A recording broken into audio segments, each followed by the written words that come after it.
के थाहा साथी के गर्ने हातमा सब चुपचाप छन्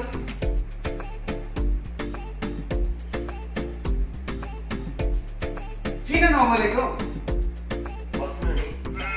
के भन्नु यसो छुट्टीको दिन आज देशतिरको न्युज हेऱ्यो राम्रो केही छैन अनि बाहिर छुट्टीको दिन यसो दिन बिताउँ भन्ने न्युज हेऱ्यो आफ्नो गाउँ घरको कुराहरू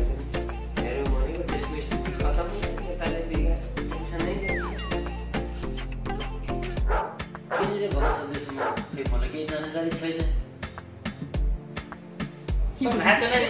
के सोचेछन् गाउँ घर परिवारको बारेमा हो त विदेशमा रहेर आफ्नो गाउँठाउँ देशको बारेमा जानकारीहरू थाहा पाइराख्नुपर्छ अस्ति संविधान सभामा त्यत्रो हङ्गामा भयो नेताहरू लडे कुर्सी भाँचाभाँच गरे देशको स्थिति त्यस्तो छ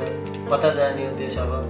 केही टुङ्गो छैन अलिकति चासो ल्याउ न देशको बारेमा आफ्नो परिवारको बारेमा हुन्छ नि विदेशपट्टि रहन्छ मोज मस्ती मात्रै होइन केही गर्न आफ्नो परिवारको लागि देशको लागि सोचिराख्नुपर्छ भाइ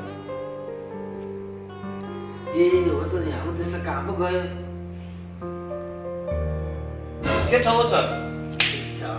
अरू के छ हाम्रोमा सबभन्दा धेरै देशको चिन्ता छ है देशको चिन्ता र समाचार र राजनीतिक कुराले गर्दा मलाई त त्यस्तै यस्तो रिस उठेर आउँछ भनेको के साँच्चै हो है हो त अनि कन्फर्म हो भनेको ल हेर्नुहोस् त संविधान नबनाएर भाँचेर संविधान नबनाएर हामीले त्यत्रो चुनावमा जिताएर पठाएर कामै लागेन भनेको नि यो कुरा सही हो एकदम 100% सही हो त हजुरले भनेको एकदम के गर्नु म त मिलेको 600 जना त्यो सभासद एकजना राखेर खान मन ठिक कुरो गर्नुभयो यस्तै हामी जस्तो युवाहरू मिलेर के गर्नुपर्छ हौ त्यस्तो लागि गर्नै पर्छ आजैदेखि सुरु गर्नुपर्छ है त अब संविधान पनि बनेन हाम्रो देश कता पो जान्छ हौ खै संविधान बन्नु भन्ला र साँडेको झल्ला र खाम्ला भन्नु एउटै भयो देशको हालत संविधान बन्नु जस्तो छैन त नि 10 वर्षमा सिङ्गापुर स्विजरल्यान्ड जस्तो बन्छ भन्थे जब एउटा संविधान बन्न सकेन ए संविधान भन्छ जाऊ अब म त झ्याउ लागिसकेँ संविधानले गर्दाखेरि जाऊ बरु नाच्न गाउन पो जाऊ जाऊ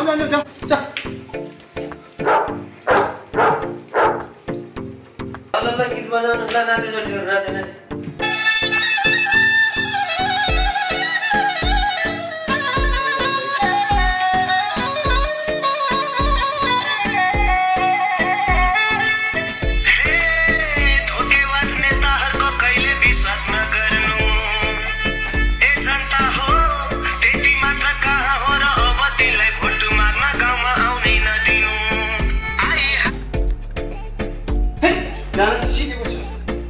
लोड सेटिङ पो भयो बिजुली बल्दैन के हो एकछिन बजेको थियो जानुपर्छ